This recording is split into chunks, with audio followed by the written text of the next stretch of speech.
বড় ভাই শোন, এতদিন তুই কি করিস না করিস মহিলা কিচ্ছু দেখতে যাবো না। এখন মোর সংসার বড় হয়েছে, মুখ সমান সমান করে জমি ভাগ করে দে। দুদিন পর মোর বউটা সিজার পাওয়া লাগবে, টাকা পয়সার অনেক হিসাব আছে। তোক যা জমি দিছু মুই হিসাব করেই দিছু। এই জমি আর 5 বছর করে খা, তারপর সমান সমান ভাগ হবে। এখন সরাতে সর। না, বাপের জমি 10 বিঘা, তুমি 7 বিঘা করি, মুখ কোন হিসাবে তুমি 3 বিঘা জমি দিছি? মুই তারা বুঝবো না, ঝাড়ি ঝুড়ির দিন শেষ, মুখ জমি বুঝে দিতে হবে। এই জব্দুল বড় ভাইয়ের উপর গা উঠে উঠছে গা মারবো নাকি? যা মার মার, তোমরা জাত গোষ্ঠীতে তো এলা আছে।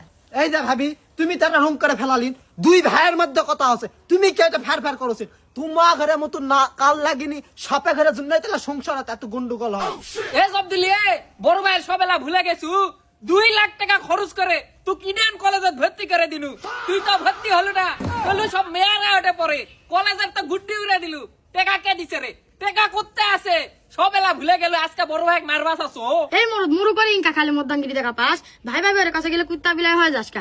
ধর সুবে ধর, জমি নিয়ে আজকে বাড়িতে আসবি। এই বলে সাটার গপ্প বাদ দেস তোরে, মোর সাথে তুই তুলনা করিস কে? তুই কত আব্বা জমি বেচে ব্যারিস্টারি পড়াছে, আরে আমার মস্ত সাটার ব্যারিস্টার রে, আরে তো কেস জীবনে নাড়া পেল না, খালি তো মোর সাথে আসে ক্রিমিনালি করা পাস।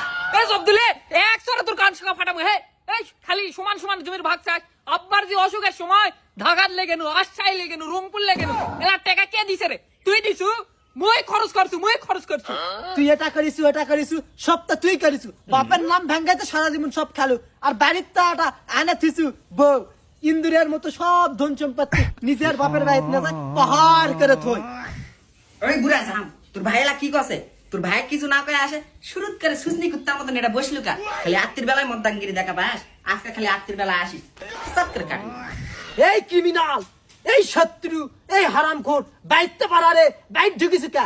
কেন ব্যারিস্টারি পরে আলু নাগদতে যায় বুদ্ধি নিয়ে লাগছে। এ তোর সাথে কথা কয়ে মুই মোর মুখ নষ্ট করবো না।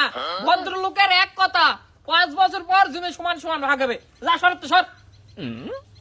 সামনে শুক্রবারের মধ্যে মোর তুমি যে মুখ বের করে না দেশ, তাহলে তুই আর তোর ম্যাগক জেলের ভাত ছিলাম, মামলা মোকদ্দমা করবো।